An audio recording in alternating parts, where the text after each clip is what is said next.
I really think that we've just been able to encapsulate the amount of difference in not only in my voice but in the kind of person I've become over these past 2.5 years. He was 17, visibly nervous, and the audience had already begun to murmur before he sang a single note. Then he opened his mouth, and Simon Cowell fell silent. That voice, enormous and ancient sounding in a teenage boy, stopped the room cold. But the world that erupted in applause had no idea what Jonathan Antoine had carried just to reach that stage. The years of bullying, the isolation, and the self-doubt that nearly silenced him forever. Jonathan Antoine was born in 1994 in Essex, England.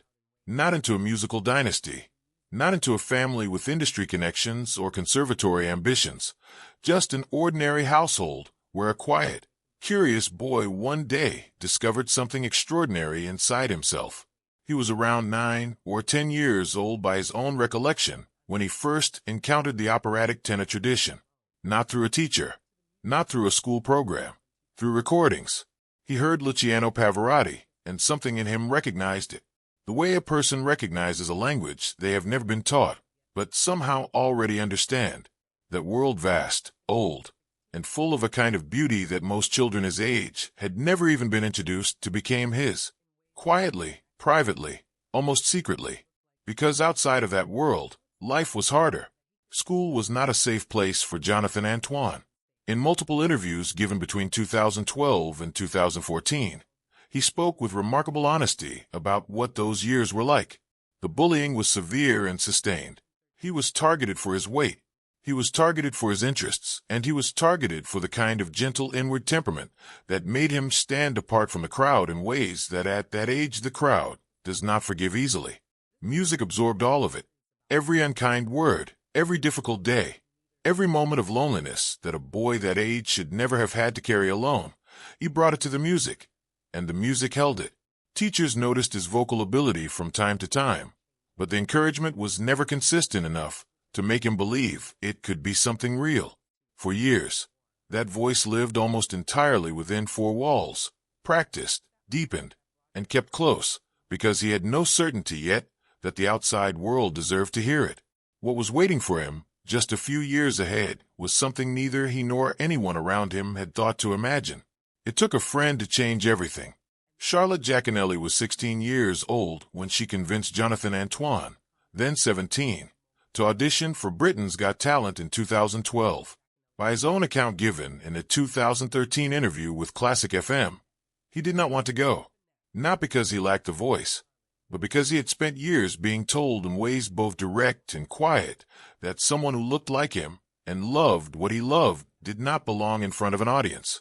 The prospect of standing on a national television stage in front of millions of viewers and a panel of judges that included Simon Cowell filled him with something closer to dread than excitement. Charlotte saw something in him that he could not yet see in himself, and she kept pushing until he said yes.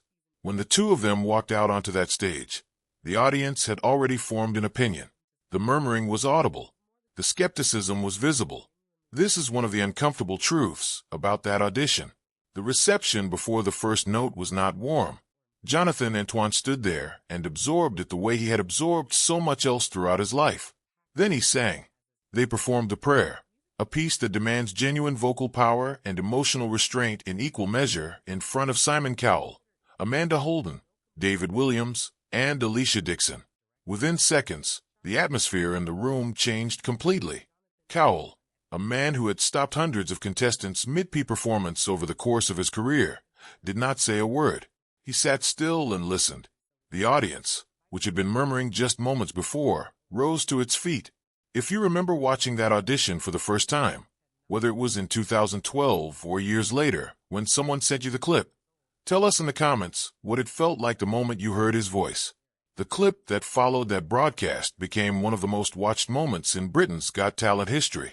Across platforms, it accumulated over 100 million views in the years that followed, a number that continued climbing long after the show season had ended, and most contestants had faded from public memory. People did not just watch it once, they sent it to friends. They came back to it. Something in those few minutes held them in a way that most viral content simply does not. Charlotte had given Jonathan the courage to walk through the door, but it was his voice, that voice built in private over years of quiet practice and carried through years of pain, that made the room stop breathing. They did not win. In the 2012 series of Britain's Got Talent, Jonathan Antoine and Charlotte Jackelly finished as runners-up, beaten into second place by teenage singer Natalie Kerr.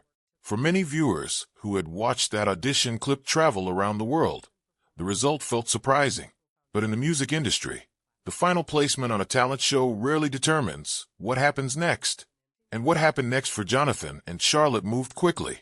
Simon Cowell signed them to Psycho Records, his own label, home to some of the biggest names to emerge from the talent show pipeline.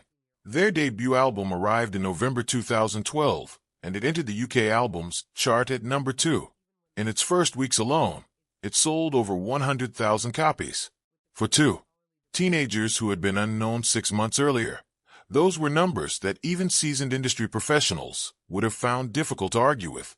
Classical crossover was having a genuine cultural moment in the UK at that time, and Jonathan and Charlotte were at the center of it. Young, compelling, and carrying a story that the public had already emotionally invested in. The media coverage was significant. The concert appearances followed. On the surface, everything was moving in the right direction, but surfaces can be misleading. Beneath the shared success, something more complicated was quietly present. It was not conflict exactly. It was more the tension that comes when two genuinely different artistic identities are packaged as a single act. Music industry observers writing at the time noted with increasing frequency that Jonathan's voice belonged in a different conversation entirely, that it was not simply good for a crossover act or impressive for a teenager, but was of an order of magnitude rarely heard in the UK marketing years. The question of what Jonathan Antoine might sound like on his own with repertoire chosen for his voice alone with arrangements built around his particular depth and range was one that critics were beginning to ask openly, and somewhere quietly so was he. By 2013, the duo was over. Jonathan and Charlotte parted ways professionally, a split that both handled with considerable public grace. There were no bitter interviews, no competing narratives, no industry drama played out in the press.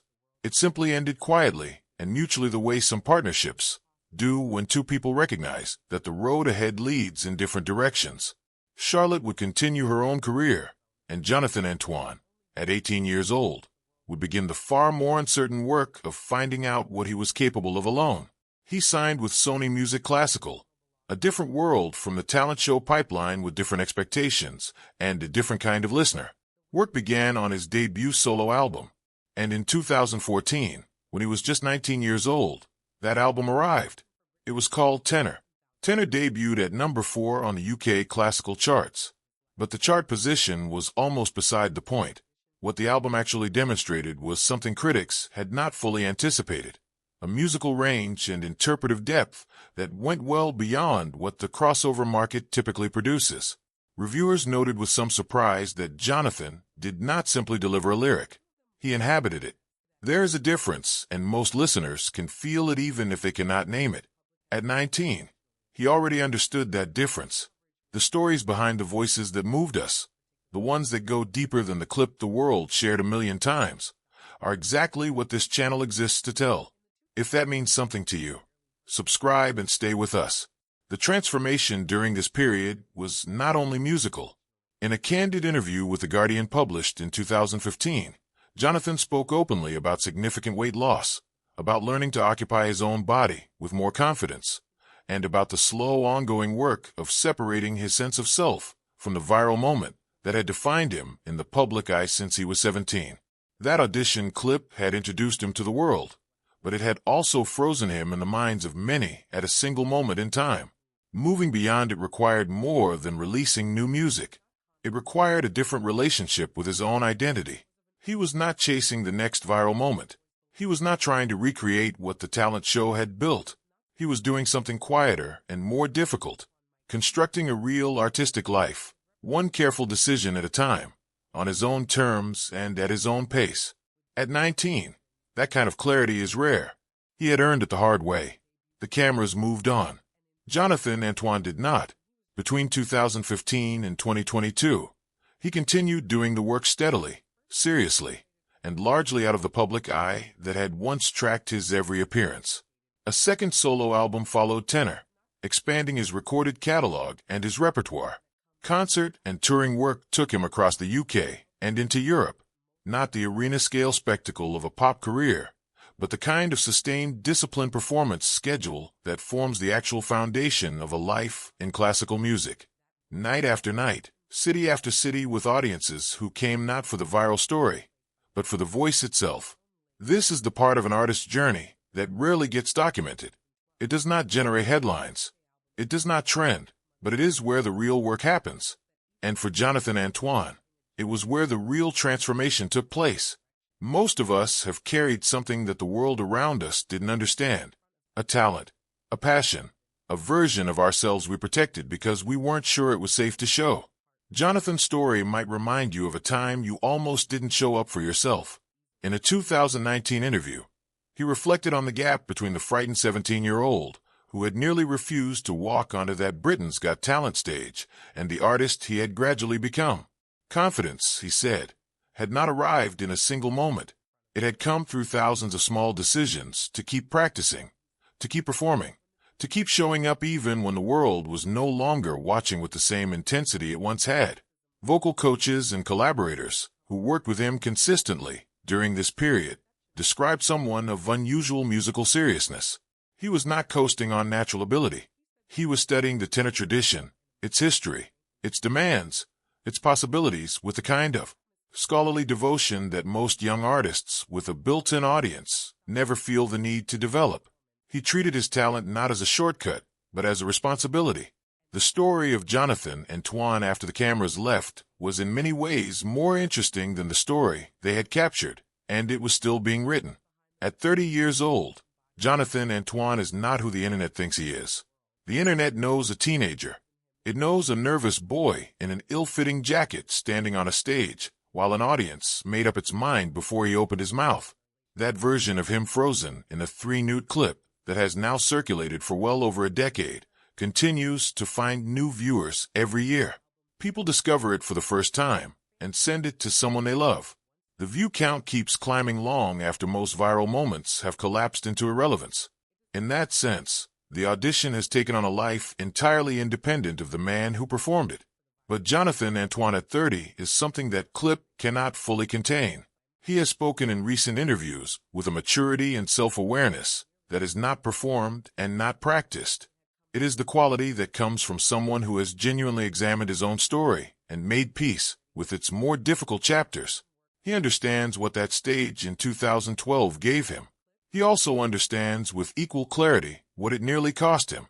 The years of navigating an identity built in public before he had fully built one in private.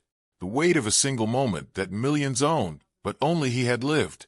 The bully boy from Essex who almost said no to the audition has become something that could not have been predicted from that single clip alone. A working classical artist with a body of recorded work. A concert legacy that spans more than a decade, and a voice that, by the consistent account of those who have followed his development closely, has only grown richer and more commanding with age. The instrument that stunned a room at 17 has been deepened by 10 years of disciplined study, performance, and the kind of lived experience that no conservatory can teach. He is at 30 exactly what that audition promised he might be. Not a moment, not a memory, not a footnote in a talent show's history. A musician whole, serious, and still becoming. The best of what Jonathan Antoine has to give the world is by every indication still ahead of him. And that more than anything is worth celebrating. His is one of a handful of voices from that era that the world heard once and never quite forgot. The next story on this channel belongs to another voice just like that, and it begins in a place you would never expect.